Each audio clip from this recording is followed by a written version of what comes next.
All right, let's call the Tuesday, May 14th Public Works Advisory Board meeting to order. Jackson, could you do roll call, please? Chair Kelly. Here. Vice Chair Herman informed me he could not make it, as well as Board Member Ruppel. Board Member Zierung Here. and Board Member Faya. Here. Mr. Chair, we have a quorum. Cool, thank you. On the, let's look at item number 2, approval of the minutes. Is there any questions or exceptions to the minutes from our last meeting?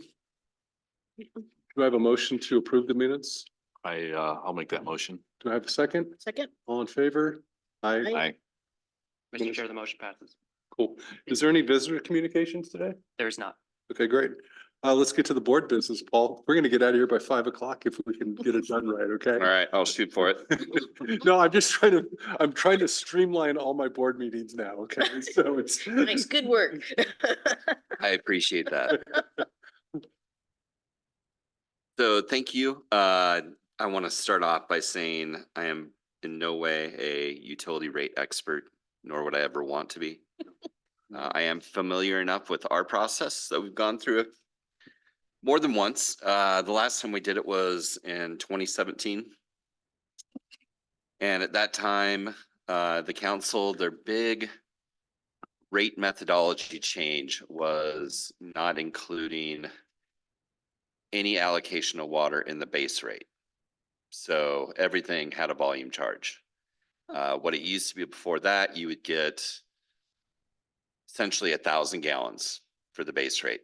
And then everything above 1,000 gallons, you get charged per 100 cubic feet. So they eliminated that because you had some people that didn't use 1,000 gallons, but they had to pay for it.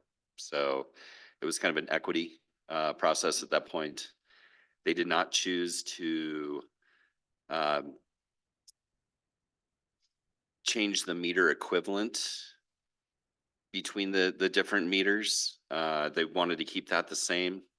And they just bit off essentially the first chunk. And so we are now biting off the second and third chunk, which is, you know, our meter classification. We need to get equity there between the smaller meters and the large meters.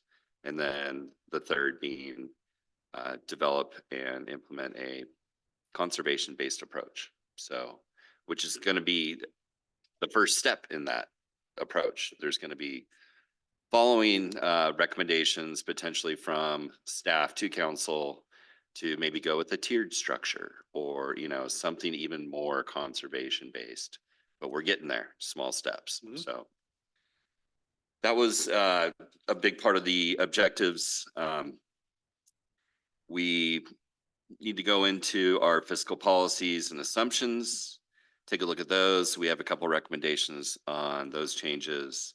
The biggest part of the analysis is figuring out what revenue we need. So we got to forecast our revenue. And then we came up with 2 different rate structure alternatives. And then with that, we're recommending one of those rate structures. So with that, I will dive into the study and feel free to ask questions as we're going. So Paul, quick question to get started with is, does the state require any type of conservation associated with our rate plans at all? What they require is a water management conservation plan. And in that is where you'll find rate structure, conservation approaches and goals, and essentially success of those goals and what that means for the utility. In your analysis that they did, does it take into account the proposed new groundwater withdrawal rights that it's going on? That's getting close to legislation? No. Other than the conservation-based approach, you know, if depending on what happens with that process, or I should say, regardless of what happens with that process, we are going to be ordered to conserve more water and potentially conserve our way into meeting the population forecast at some point. Okay. But with that, you can only go so far and it costs so much money and, so at some point the lines are going to cross. But right now, the department is telling us that you can conserve your way there. That's their belief. Okay. So, Is the, I'm sorry, one more question, and I'm sorry, I'm gonna blow this 5 o'clock thing right out the door.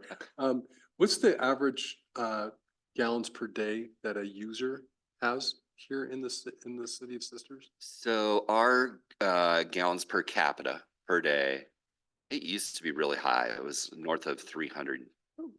Largely because we had a small residential population and a full service town. Yeah.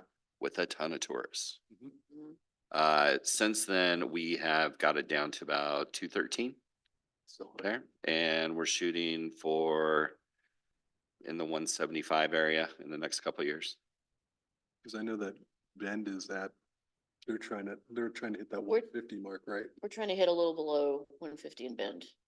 Yeah. So, but that's a good point that Paul makes is gallons per capita per day is kind of a weird measurement because that's including like all of your industrial classes and tourism and all of that. Golf courses. Yeah, and whether or everything. not you're giving water to golf courses.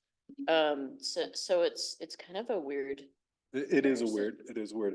And then they do a comparison like city of Santa Cruz, California, which is on the very extreme side of it. It's like 70 gallons. Yep. And that's because they have no water. So yes. they're ultra conservation down there. Arizona, I'm sure Yeah. the same. Yeah. Okay, cool. Thanks. Sorry. I want to. High desert, Central Oregon will probably be the same. Yeah. I think that's where we're headed. Yep. Yeah. Okay, the key study objectives, go ahead and go next slide. There we go. So taking a look at the financial plan for the water and wastewater utilities, looking at our O&M and updating our capital project lists. We tend to look at the fund's financial plan periodically, just to make sure the fund is stable.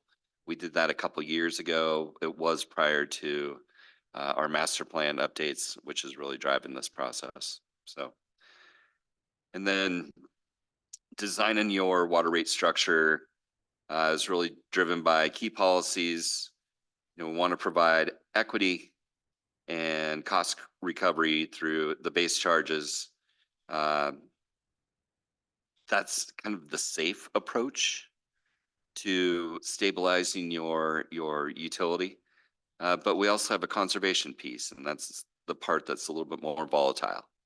And you do that obviously by what we're proposing, increasing volume charges, having those volume charges account for a large percentage of the revenue.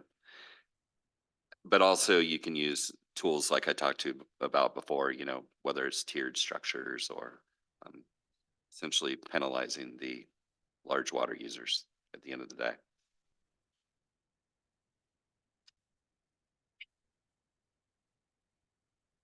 So the overview of the utility rate process, we got that revenue requirement right in the middle there. There's really three elements, three phases. You have that and you got a cost of service analysis. We chose not to do that update on this. But then we also, the third part that we dove into was really the rate design with the difference between the base versus the volume charges. Can I ask why you're not choosing to update your cost of service? Was it, things are pretty much the same? Yeah, yep. And we've been doing incremental inflationary adjustments that has helped keep up with that. So really looking at your operating costs, your capital plan, your financial policies.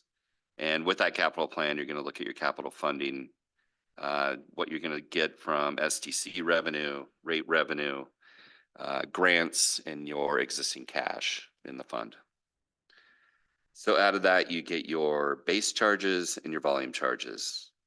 And this will determine how much revenue the utility needs to generate and where that revenue is going to come from. So fiscal policies, Right now, our current fiscal policy is an operating reserve of 2 months or 16% of expenses, which is 138,000 for the water utility and 143 for the wastewater. That feels light. The 2 months, Yeah.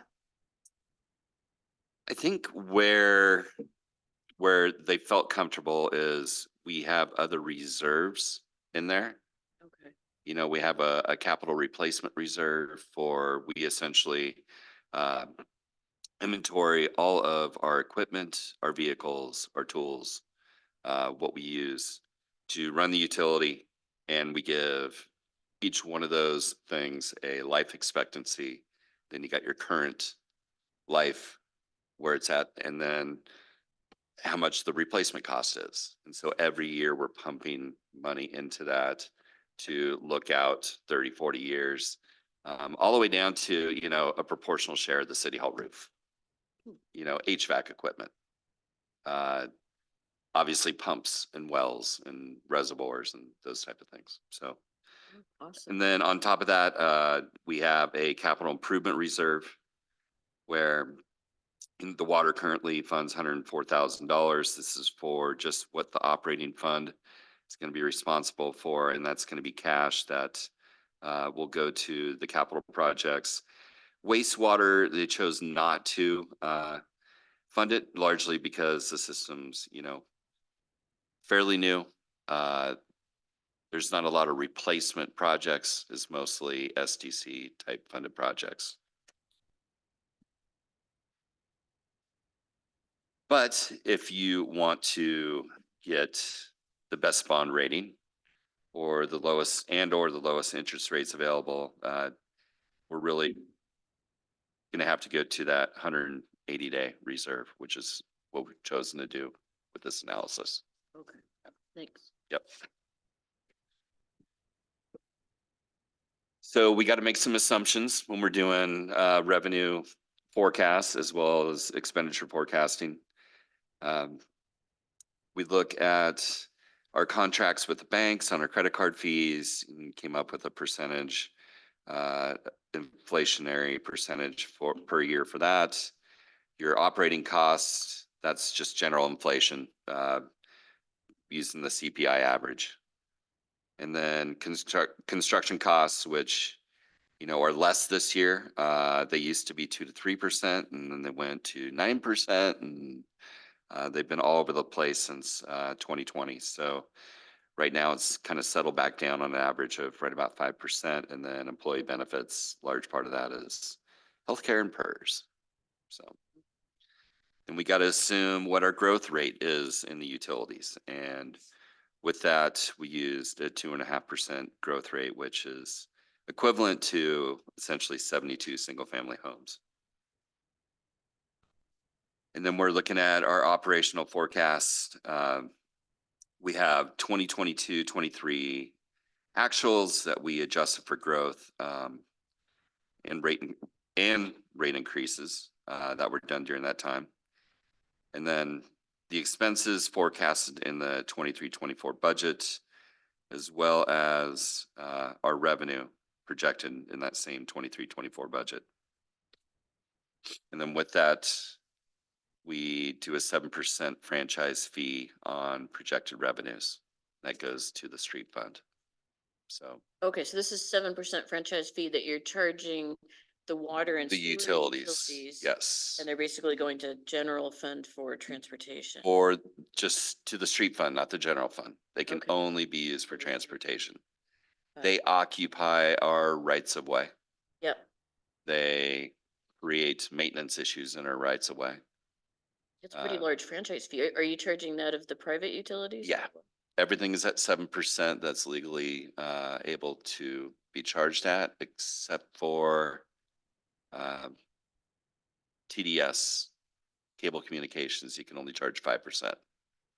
But everything garbage, CEC, CenturyLink, LSN, they're all paying 7%, including the water and sewer, which is one of the reasons we have a stable, really stable street fund.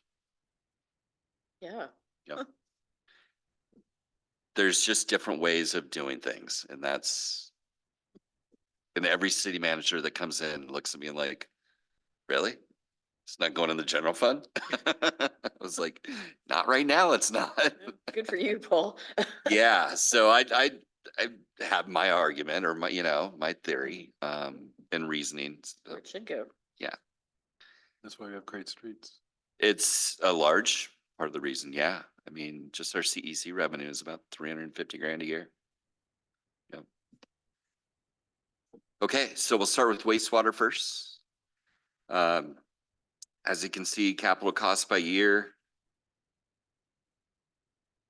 On the bar chart, we're forecasting, 12 million in capital projects from 2024 to 2030.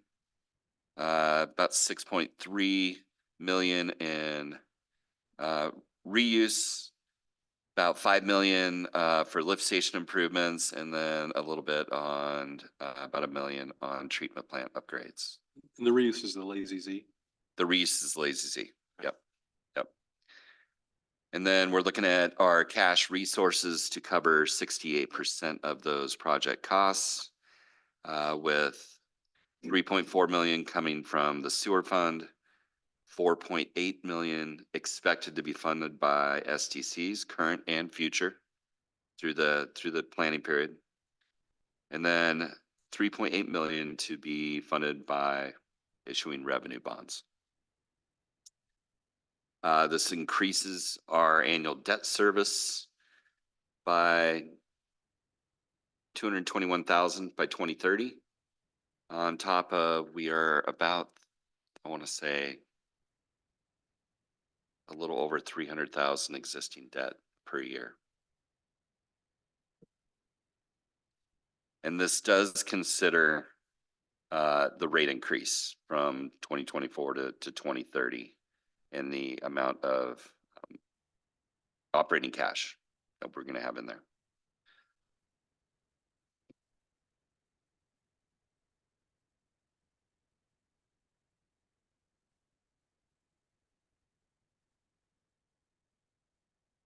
So you can see the amount of revenue that is going to be required.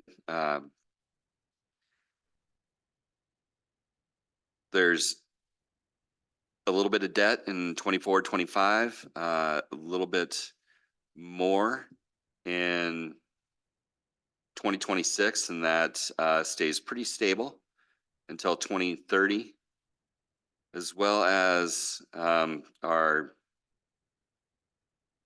revenue with the rates in there as well. So what this did is create a strategy of 4% annual increases for the next 6 years, which equates to about $1.70 to $1.80 a year.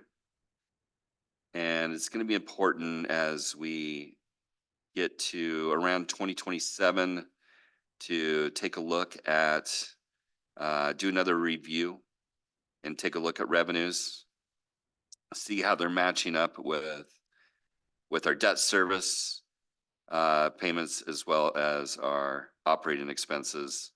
So we got a 6-year plan with a recommendation to take a good look at it in 3 to 4 years.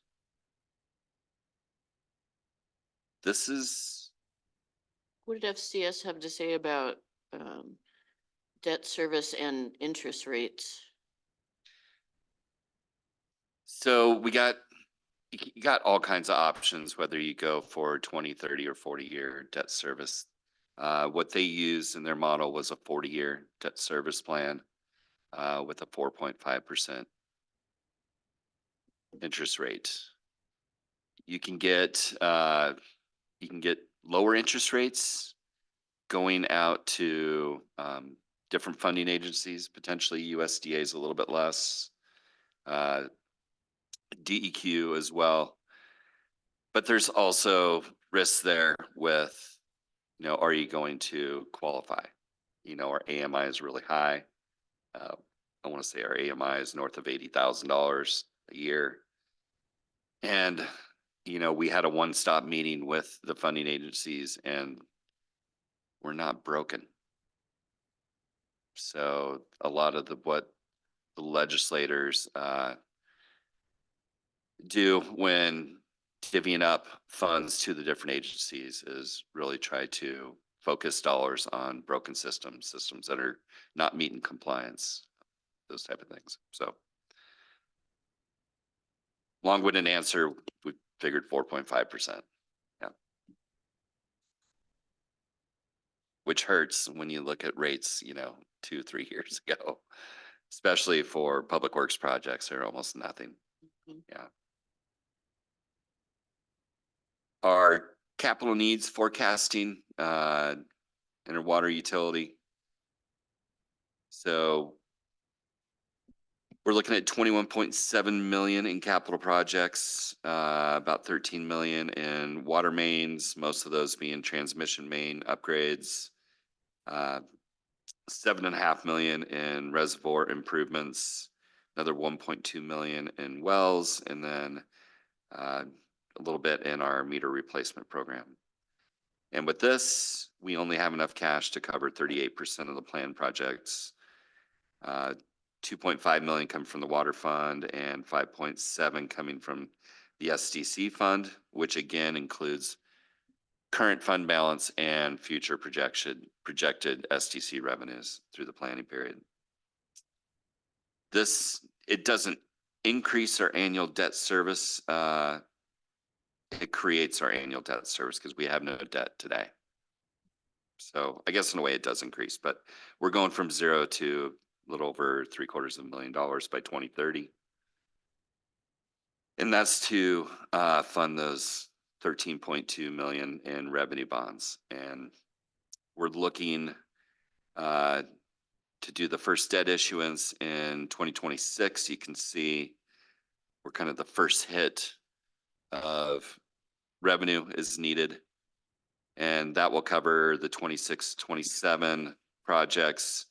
And then we'll look at, and that'll be about a little over $10 million. And then we'll come back and do the remaining, essentially about 4 million in the 28, 29 period to fund the rest of those projects. That way we're not having to pay all of the debt at once, but we're not reissuing debt every year and incurring that expense, which is about 1%. And yeah, we'll know better what we need with construction costs and how our rate revenue is working, how our available cash is balancing to determine exactly what we need to issue for revenue bonds. In the goal for the main replacement is out what percentage a year? I forget that. The where? Replacing the mains, water mains? What percentage are you replacing on an annual basis? What percentage are we replacing? Yeah, of water mains. Of the pipes. Not a lot. So the the water main projects, is that all new work? Or The water mains are the new transmission new lines. transmission lines? Oh, like, The Edgington line, yep, that's a big one. We do have a transmission main replacement project. We got the Edge of the Pines. But percentage of the actual system, it's pretty small percentage that's because of the H is not that old, correct? of the rest of the system, Yeah. correct? Yep.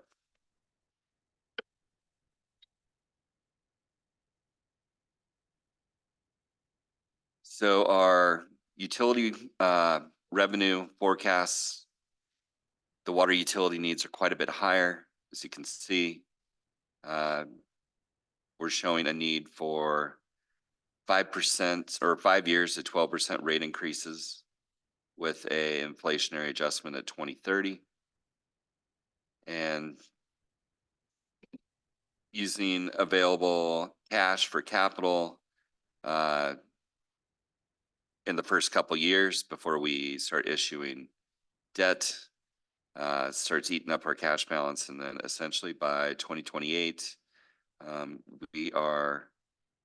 we've worked through our cash. So we're basically just spending what we're occurring balance on what we have coming in those years. We've gone through our available cash at that point.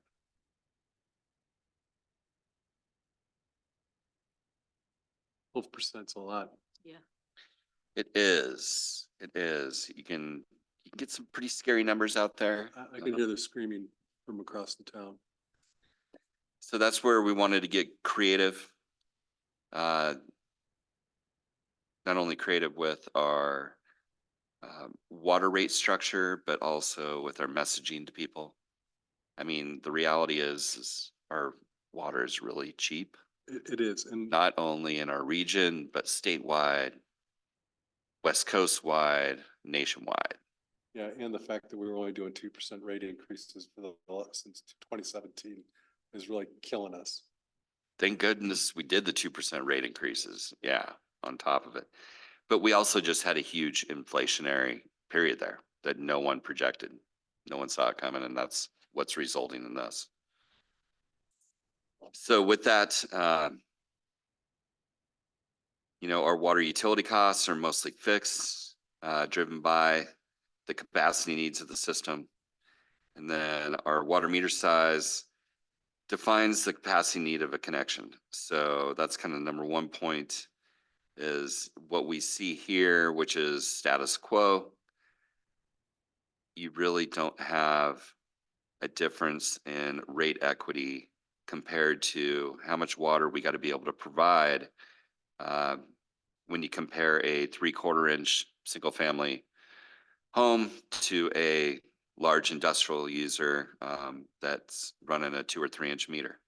Just a couple bucks more. But you have to, in a 3 inch meter, be able to provide 10 times the amount of water going through that line. So with this 12%, using our current rate methodology, the volume charge is going to go up again, that 12% per year for the first 5 years. And I'm sorry, I almost laugh at that because 12% seems like a huge increase. But when you look at how much it actually is, it's really not that much. Per year. Or yeah, That's where I think sometimes you pick how you share the information, because I think if you just put out there 12%, that people are really gonna freak You're out. gonna freak. But if you put the dollar It's gonna go, value. yeah, it's gonna go up out, $1 Yeah, or something like that. So then which it's, oh, that's well, what we did. That was the approach that we did. Yeah, So that's, Yeah. has to be the way to do it because 12%, oh my God, I'm gonna have a heart attack. Right. But, oh, $1 a month? mhm. a little bit more than that, $5 or $6 a month, but if you're a decent water user, Yeah. So we wanted to look at the rate structure alternatives. Alternative A being a secure financing approach. It does recalibrate the base charges by meter size. Recovers costs equitably spread evenly to all the customers through the account charge.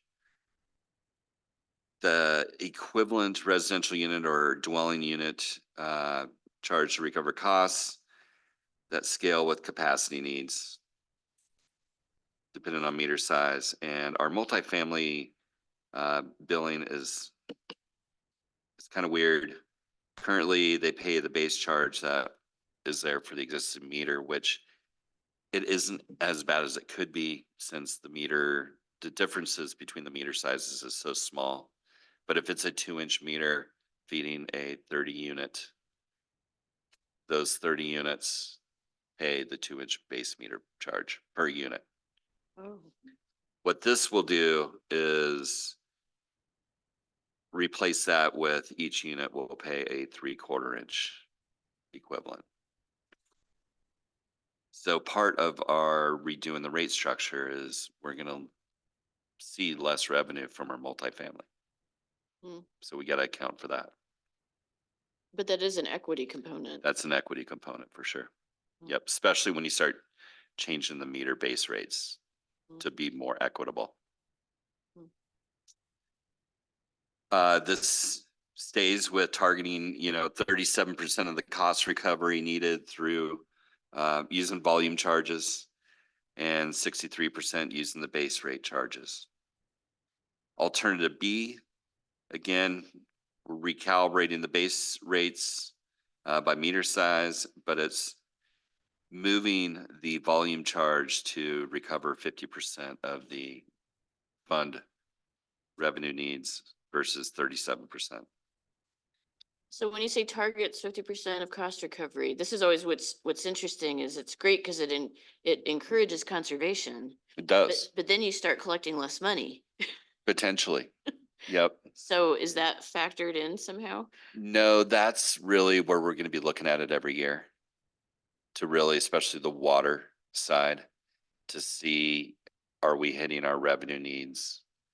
Where we, otherwise we'll have to dive back into the base rates. Mhm. Or revise even more, the conservation-based approach. So probably both. So it's gonna be tricky. I mean, one thing, at least with residential units, especially with the percentage of town that's new, we've kind of squeezed the conservation out of the houses as much as we can, you know, with the low flow fixtures and Appliances, everything's. you got a higher density with the single family and multifamily, so you got less irrigation, less yards. Obviously, if you drive, you know, and through your neighborhood or even the south side of town and look at the yard size and then drive to the west side of town, you'll see 3 houses on the same lot on the south side of town, so.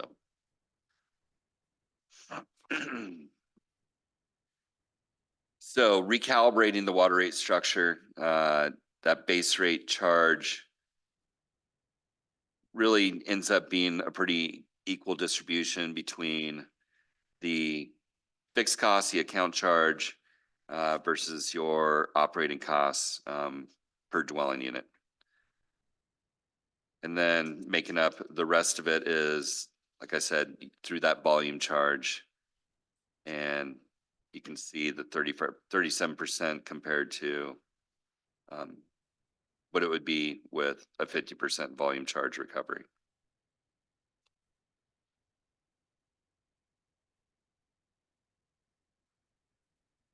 So you can see in the recalibrated base rate structure,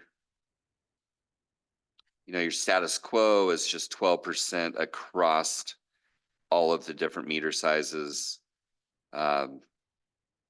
Going with a increase in the base rate by meter charge, you start seeing the difference between what the new base rate charge is compared to what we are at today. So again, 3-inch meter, you're looking at today's $65 and it'll go up to 120.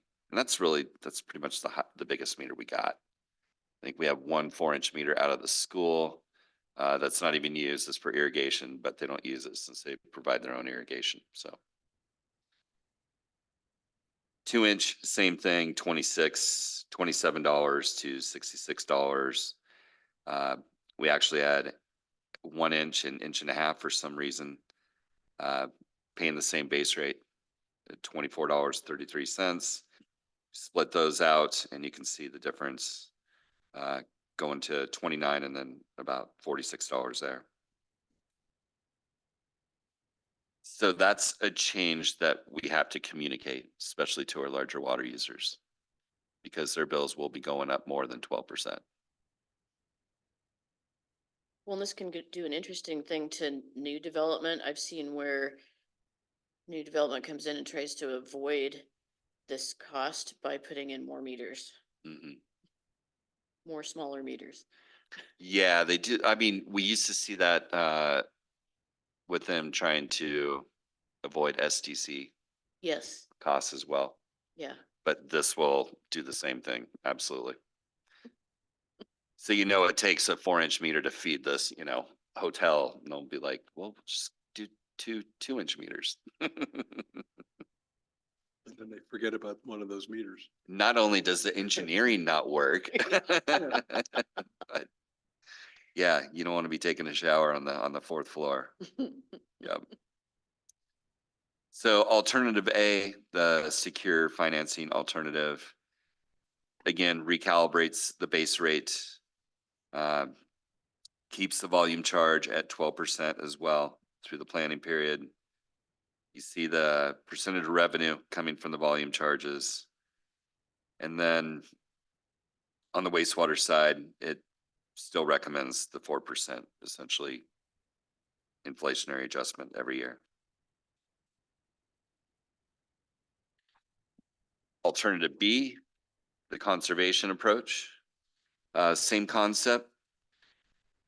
But the base rates end up being lower because you're shifting that 30%, 37% volume revenue to 50% volume revenue. And so you're reducing those base rates a little bit when you do that.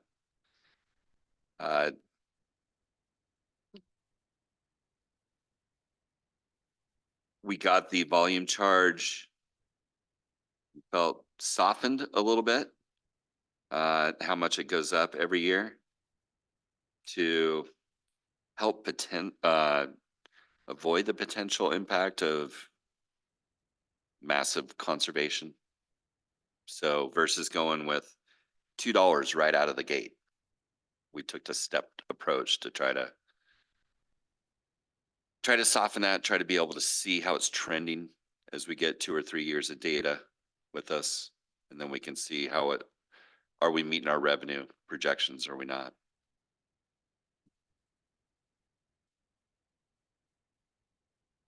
So if not, can you just revisit this next year?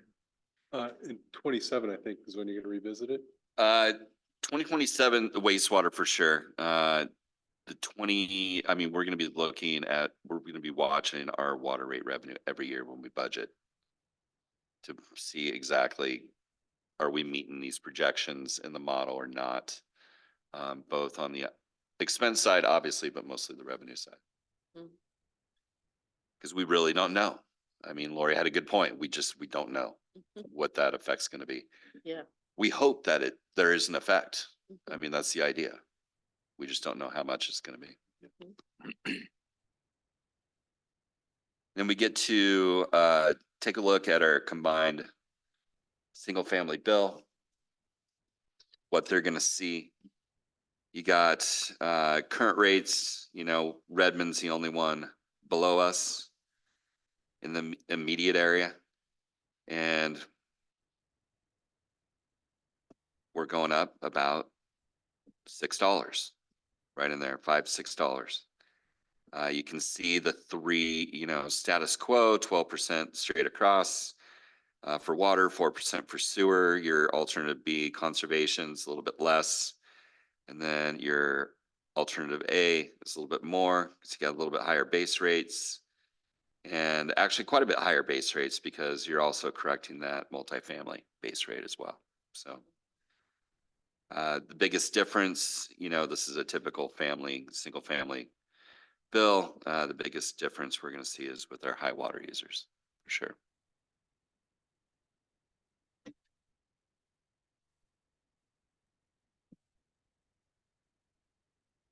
And then you can see really the net effect from year to year of each alternative.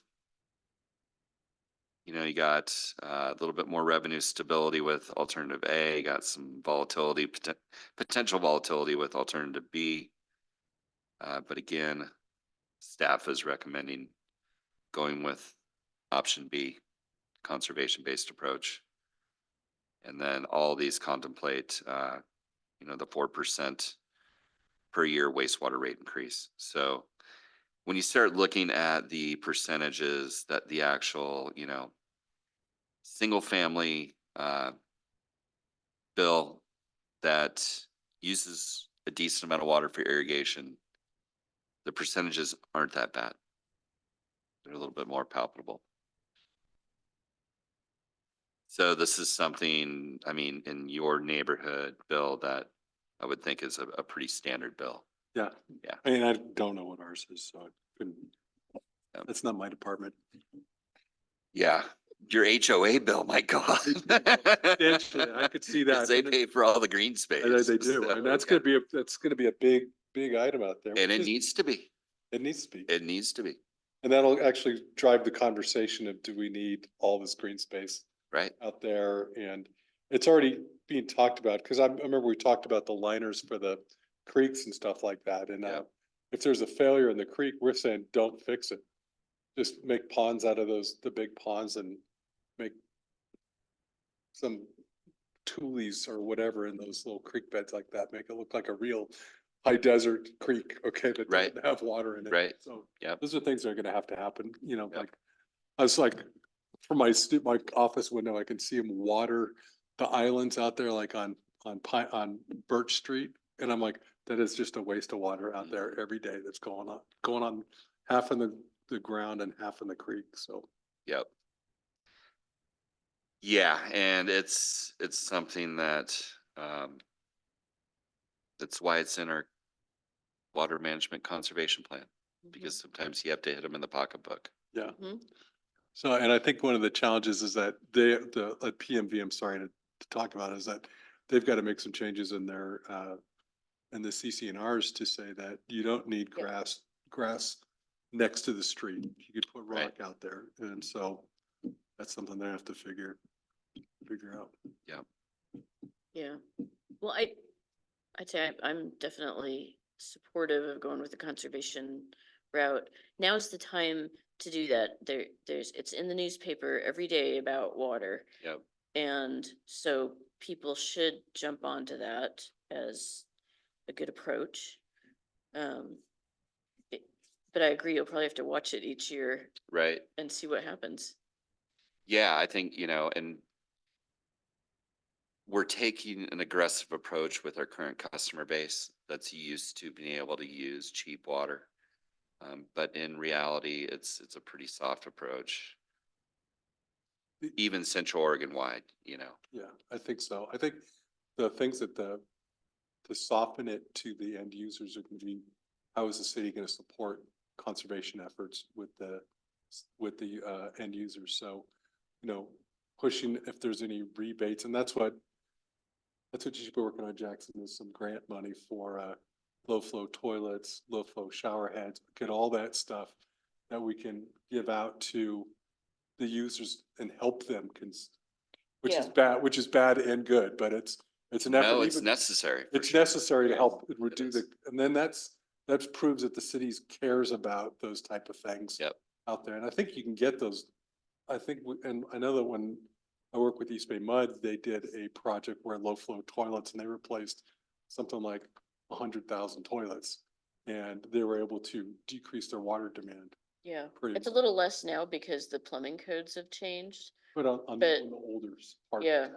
But the big thing is the outdoor watering, and the problem is there is a lot of expense with offering rebates. So I manage the water conservation program at Bend. The city just rolled out turf removal rebates. It filled up within a week. Cash So- for grass is a great idea. Yeah, so it's, Yeah. the city's offering $3 per square foot to remove your grass. Yeah, within a few days, the budget of $75,000 for this fiscal year was full up. Spent, And then, there'll be more money July 1 at the next fiscal year. right? That's already full up for the next year. Which is great. Yeah. Yeah. But it's expensive. Mhm. That's so, I think, to me, one thing it points to is the 2025 legislature going in there and saying cities need financial support for rebates and conservation, Right. like be able to like match and double your program or something. Yep. Yep. Definitely. Agree with that. Totally agree with that. Yeah, that- I- So I worked with Las Vegas Valley Water District in Southern Nevada when they did all that first turf removal in Las Vegas. And that was like, oh my God, no turf in Las Vegas. And now you don't see turf unless it's a field or a golf course. And those are generally water reuse at this point. So it's just part of living in the desert.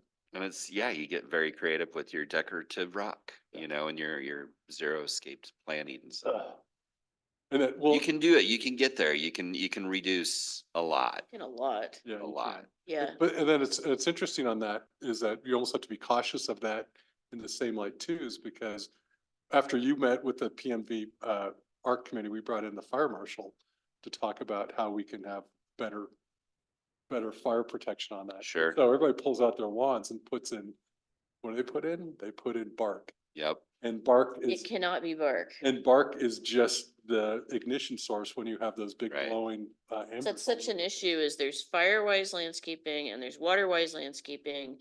And even like OSU Extension likes to talk about, oh, those are two different things. I'm like, no, there's an overlap between the two where you get the benefits of both. Mhm. And so we have to encourage people, put the fescue grasses in, right? But, So it's, not bark dust. my neighbor just did her place and she pulled up our lawn and put bark dust in there. I'm like, oh. Yeah, It's like, I don't want that to happen, but that's what's gonna happen. If you pull out your lawns, you give the $3, how are you gonna replace that? You're gonna put in, So that has to be part of the program then you Does. have to have, a certain list of requirements, like it can be point these things and percentage, not these point, things. and that's, Yeah. so that's one of the things that Handhold we it. just have to be cautious of when we're encouraging the turf Sure. removal, is that we don't want to create a giant flash zone in a wildfire when there's embers dropping on the Right. people's yards. yep. Yep, that's definitely something, I think it's a smaller problem that we're gonna think about versus conservation, but it is something that we have It to, is. And I think we gotta mesh it. We gotta mesh those two together that's right, creatively. water wise, fire wise, that has to be blended. Fire and water wise. Yeah, it has to be a blend of the two. Yeah, and it'll be down to building materials and, Mhm. how you finish your decks and your roofs, and all those things. Yeah, I was horrified when the fire marshal left. I'm like, that house is going, that house is going, that house is going. Because they've got bark right under their deck, which is the stupidest thing to do. It's like, Right, right. So, but people don't understand that. And I Yep. think that, that's a different animal altogether. Yep, it is. So, Any other questions? Oh, so are you looking for a recommendation from the board on this? yeah, I think so. That would be helpful for council. Okay, I know that you said that you were in agree with the conservation. Dane, what is your I thoughts? think I'm leaning towards conservation as well. Okay, and I am too. I think conservation is. So you say leaning, so what's your reservations? Just the concern over if usage rates start to drop off. too Less much, money coming in. Less money coming in, yeah. Mhm. Just having been through it with our own water system out at Indian Ford. We have these huge capital just base costs. Because, there's a lot of homes out there that aren't even, they're like vacation homes, they're not full-time usage and Mhm. so I think about that, but I think it's been looked at, the numbers, this has been studied, seems like it's been studied pretty well, so. But as you said, Paul, you're gonna review this annually and adjust if necessary. Yeah, and we might end up with something along the lines of what Indian Meadow did, which is they have a capital project fee portion of your water bill, Oh, that is specific to building those large capital projects. So it could be something that's where you absorb that, right? Because I think that the town's gonna conserve water. If we tell them to conserve water, they'll do it. And so we just have to be cautious of that. I think Yeah. annual review has to be part of it. so how do you roll this out now? Cause I imagine there's outreach with some of these users that are gonna get a big increase. So we just mailed out a flyer to every utility account. We created a 2-page flyer talking about water rates, talking about the potential for the volume rate charge going up. Also how you can help reduce your water bill So, by controlling that volume rate charge. And so this is going to council though, too, for them to do the final approval on? yeah, for the budget, yep, as well. When's that gonna happen? Like this month? So it's gonna happen the end of this month. Okay. They have included the 12% and the 4% increase in the budget that they're actually contemplating tomorrow. Okay. So how that 12% gets distributed is still, they have to figure that out. Oh, so that could still be the conservation option. Those are the two options, conservation, but both options gets them that Gets to that. 12% revenue requirement. Yeah. Good time to get out of town. I mean, it's really hard, because I've seen rate increases where there's, you know, the torches and pitchforks out there, okay? People are just up in arms about it. Yep. But I think that, I mean, if you lay the case out on the infrastructure we need, and we haven't been debt financing it for forever. And, you know, our rate increases were so small, they really weren't able to create a reserve needed for those new things. We need the transmission line. We need the new tank. Mhm. We just have to tell them, we're a small town. Mhm. You know, we have to pay for those things. Yep.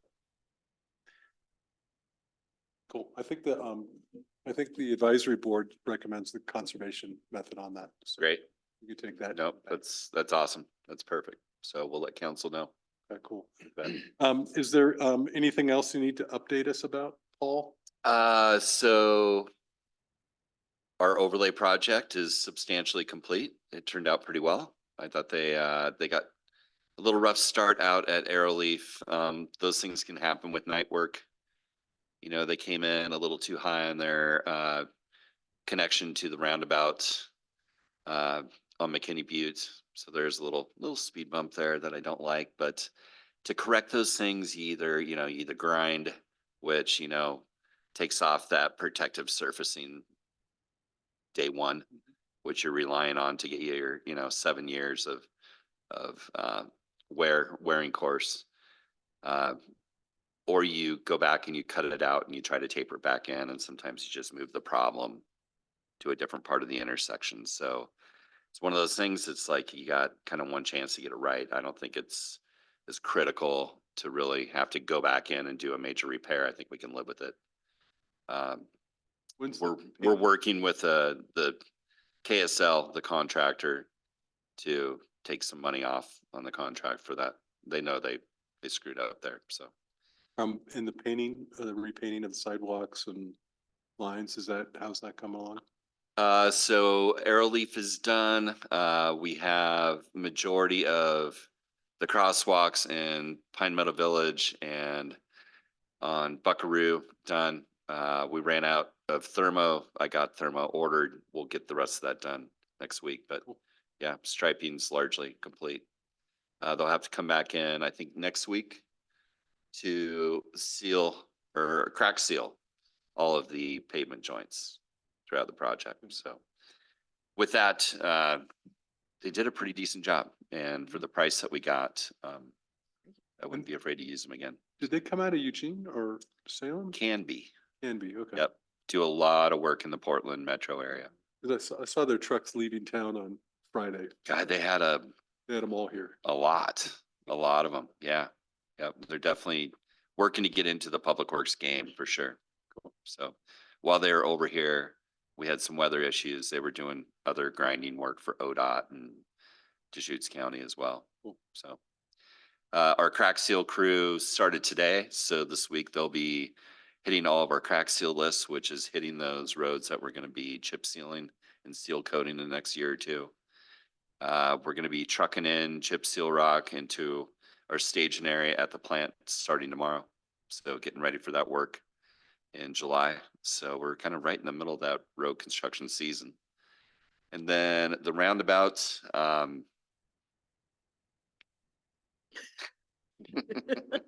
There's the picture. can't be more obvious than that. There's the So, front page of the Nugget with your roundabout on it. yep. So we're hoping, they had some pretty cold temps that pushed out that concrete pouring, later into the day. So they were getting 50-yard days versus 100-yard days. And since then they've been going, they're still committing to us to being ready to open on Memorial Day. So they did mention that they want to strategize with the local businesses on whether it makes sense to open, especially the gas station, to essentially close the existing highway on the 24th, or wait till after the weekend to close it. So they get both directions. Because right now, if you're going to go westbound, you'd go right around past. So the way it's laid out is the three legs that will be open is the leg into the roundabout coming from the west or coming from the east, going westbound. And you'll be able to go northbound on Locust or drive straight through the roundabout and back onto the main line. Eastbound, you'll still be on the old main line. So you still won't be able to jump in and go north on Locust. Okay. So that traffic control will still, that detour plan will still be in place. And then going southbound on Locust, you'll be able to essentially take a right turn onto the main line. You will not be able Right to, only. that southern portion of the roundabout will not be open. Mhm. So you still can't get on the highway there. You still have to go over and do the bounce to get back on. Will not be open as of when, sorry. Memorial Day, Got it. next Friday. Yep, Oh, man, is that already next? I know. Jesus. And I'm looking out there and I'm like, there's still a lot of work to do. A lot of work but to do. Yeah, that's what they're telling us. So that's Yeah. what I know right now. And they're only saying, AAA saying, oh, everybody in Oregon's coming to Central Oregon. Yeah, with like Memorial Day. 600,000 people or something. That's what they're saying. It's like. For the weekend? Yeah, yeah. Right through Sisters. I'm gonna sell drinks and hot dogs on Cascade. There you go. Be a good time for the fire department to have their boots out. That's right. Yeah, it'll be very busy. So did a banner switch out yesterday from the graduating seniors to rodeo. So Oh, I we're love the getting- seniors. it's great. We don't mind. It's an extra, install and take down, but we don't mind at all. It's That's such our a neat crew's really project. efficient at it Nice. and it's pretty cool for them. Yeah. And then we'll get flower baskets potentially next Thursday, Friday, depending on temperatures. That'll start changing how the town looks. Yeah. Memorial we use- Day, don't do them before Memorial Day. I mean, that's what Chad Let's be says. close. We get them from Chad, so I know. Chad won't give them to us I know. unless It's he's comfortable with them. So, yeah, he might be like psych and pull them back. Wait till June. And then we used our inmate crews. Last week, we had them for 2 days, just cleaning up corners in the downtown early in the morning Saw that, yeah. before the businesses, started showing up where they could get into the parking areas and cleaned up a lot of mess, a lot of litter, a lot of just leftover winter stuff that we can't get with our street sweeper. And then got out into the neighborhoods, did a lot of pine needle raking. Yeah, getting ready for not only busy summer season, but fire season, all those type of things. So yeah, we appreciate the work crews. They do Yeah. a great job for us. That's all I had. Cool. Okay. Any other questions from the board members? With that, I will call the meeting to adjourn at 5:30. Yeah, so much for that plan. Thank huh? you.